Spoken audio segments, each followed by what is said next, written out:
Hello, my dear students. Assalamu alaikum. I am Dr. Karim Rizwan Hassan, Associate Professor, Department of Anatomy, Abdin Somens Medical College.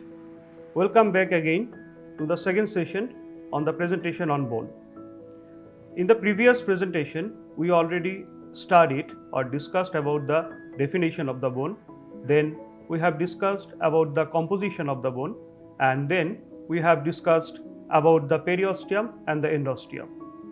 Today, we will discuss mainly about the defined parts of a growing long bone, and we will discuss in details about the every single parts. Let's start. As we know that in a typical developed bone or whatever the bone we actually see in our dissection room or the tutorial room, those are the long bones with three parts: upper end, lower end, and the shaft.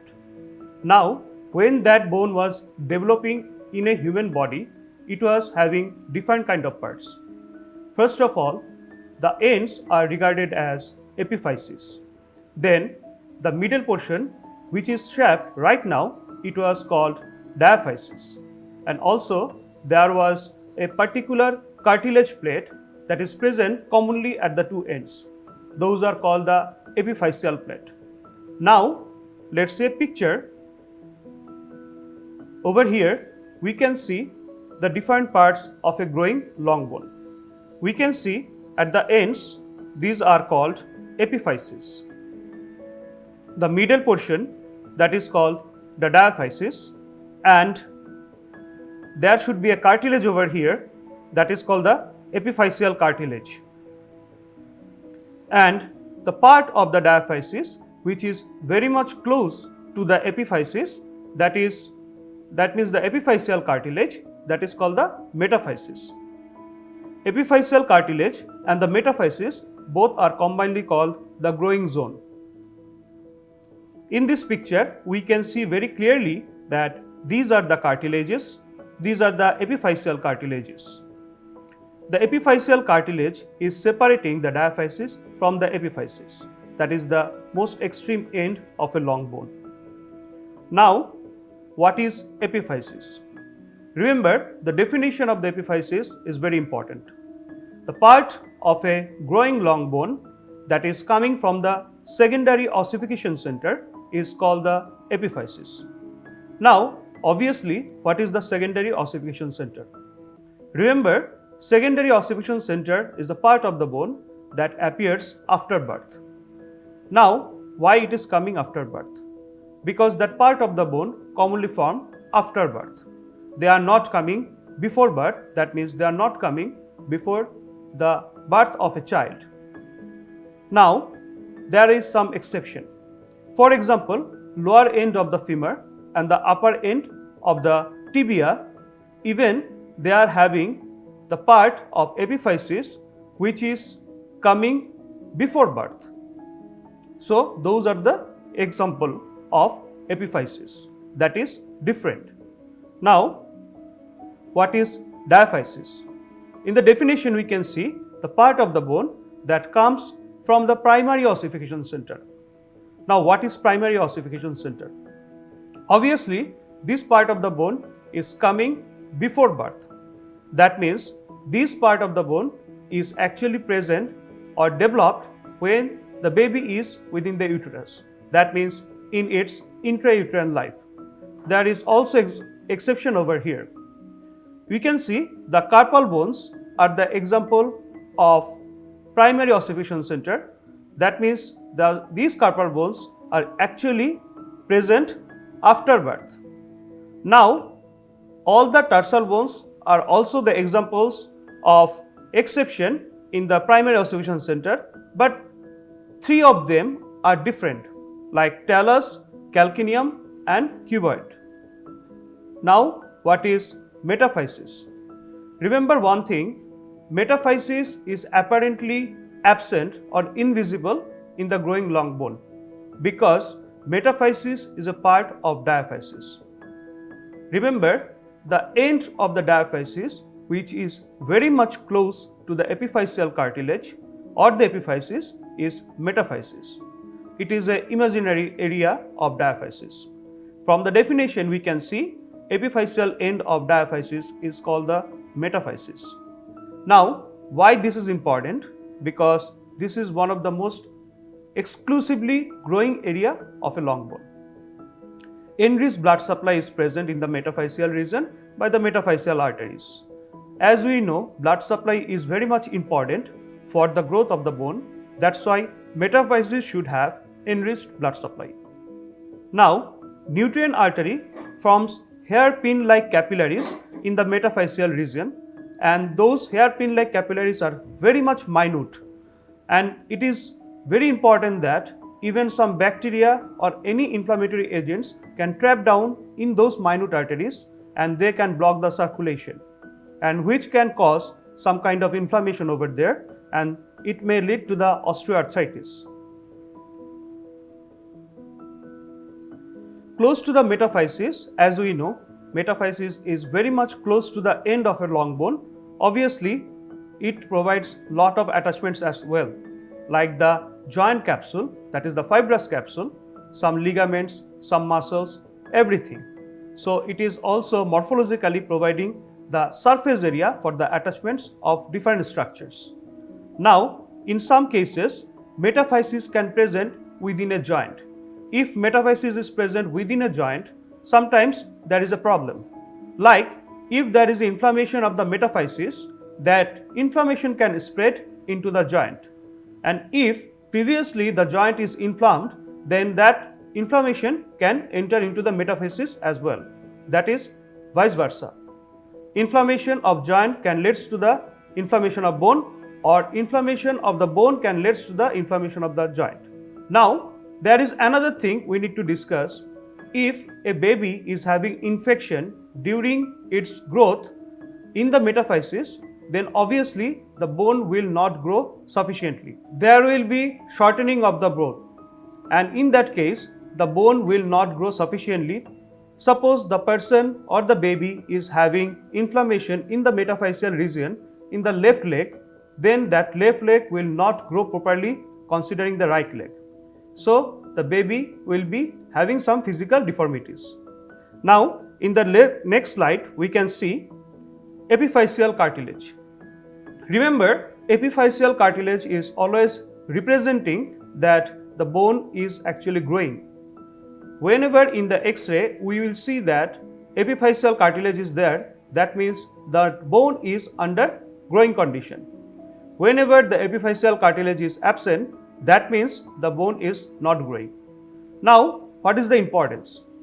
Whenever we can rescue any dead body of a person and we are doing the postmortem, in that case sometimes we will find that if there is epiphyseal cartilage. If the body shows or the bone shows epiphyseal cartilage is over there, obviously that person was in the growing phase. Now, epiphyseal cartilage is a type of hyaline cartilage. It indicates that the bone was in the growing condition or it is a growing long bone. Now, when the full length of the bone is achieved, obviously the epiphyseal cartilage or the hyaline cartilage will disappear. Now, the thing is that in case of female, this epiphyseal cartilage fuse earlier than the male. That means in case of female, the bone growth achieved its full length earlier than the male. Now, whenever this epiphyseal cartilage is gone, there will be a very faint line in that cartilage and it is named as epiphyseal line. Let's see a picture. In this picture, we can see these are the epiphyseal lines, the red color area, and after the achievement of the full length, this area or the epiphyseal cartilage is absent and there is a very faint line over here which are called the epiphyseal line. Now let's see another picture which is very much realistic, or X-ray. Over here we can see an X-ray of an hand. We can see these are the metacarpal bones and we can see there are cartilages over here. Remember, these are not actually fracture, these are the cartilages which are present at the end of a bone. and these are called the epiphyseal cartilages, this minute arrow marked area. Now when this person is having his full length of the bone, or when the bone is fully developed, we can see that there is no separation of bones over here. Can you see? No, there is no separation of bones. That means it is totally fused. And right now this area is epiphyseal line. Over here there is epiphyseal line. Now on the next slide we will discuss about the types of epiphyses. Remember, there are different types of epiphyses in our body. There are 4 types of epiphyses. Number 1, pressure epiphysis. Number 2, traction epiphysis. Number 3, atavistic epiphysis. And number 4, aberrant epiphysis. Let's start with the pressure epiphysis. We can see pressure epiphyses are those epiphyses which are actually transmitting body weight. Now, this epiphysis is actually indirectly protecting the epiphyseal cartilage. This epiphysis actually appears at the first to second years of life. Now, examples are head of the femur, head of the humerus, condyles of the femur and the tibias. Obviously, the pressure epiphysis is present very much to the extreme points or the extreme end of a long bone. Then what is traction epiphysis? The name itself says that where is a traction, the epiphysis will be there. And traction happens when the person is in a moving condition, when the locomotion of the body is happening. So, due to the tractional force of the muscles, there will be some epiphysis that will appear during the time of development, and that is called the tractional epiphysis. Tractional epiphysis actually appears during the time of puberty. Now, the examples are tubercles of the humerus and the trochanters of the femur. Now, let's see a picture. Over here, we can see at the left side there is a femur, and at the right side there is a humerus. We can see the head of the femur and the head of the humerus, and also the condyles of the femur, and also capitulum and trochanter of the humerus. They are the pressure epiphyses because through them weight is transmitted. On the other hand, in the femur, these are the trochanters. This is the lesser trochanter, this is the greater trochanter. At the same time, in the humerus, these are the tubercles. This is the lesser tubercle, this is the greater tubercle. Remember T for T. Tractional epiphysis starts with the T, and the examples are also started with T, like trochanters and the tubercle. Then atavistic epiphysis. The definition is quite peculiar. What is atavistic epiphysis? We can see this type of epiphysis is originally an independent bone, but later on they are fused with a host bone to get its nutrition. Remember, these bones are developmentally separated. Later on, these small or minute kind of bone are fused with a larger bone, as they are fixed with the larger bone to get the nutrition or the blood supply for their survival, like a parasite. These sorts of epiphysis is called the atavistic epiphysis. Examples are 2, coracoid process of the scapula, posterior tubercle of the talus. Now let's see a picture. In this picture, we can see this is a scapula. Over here, this is the coracoid process of the scapula, the arrow mark area. This is a type of atavistic epiphysis. And this is a picture of a talus. We can see posterior aspect of the talus. There is an elevation that is called the posterior tubercle of the talus. Both of them are the examples of atavistic epiphysis. Now, lastly, the aberrant epiphysis. Interestingly, aberrant epiphyses are not commonly found epiphyses. This type of epiphyses are present only in your extremities, where it is present. In the picture, we can see that this is a picture of an hand. We can also see epiphysis is over here, like these are not the fracture, by the way, these are the epiphyses. can we see that the first metacarpal bone is having an epiphysis at the proximal end, where the same epiphysis is present in the distal end of other metacarpal bones. So this peculiar epiphysis, which is present proximal to the first metacarpal bone, this is actually the aberrant epiphysis. So only the first metacarpal bone is having an epiphysis which is present proximally, but the other metacarpal bones are having epiphysis which is present distally. So the proximal epiphysis of first metacarpal bone is called the aberrant epiphysis. For your kind information, we are having two hands, so we are having two first metacarpal bones, and that's why there are two aberrant epiphyses at our two hands.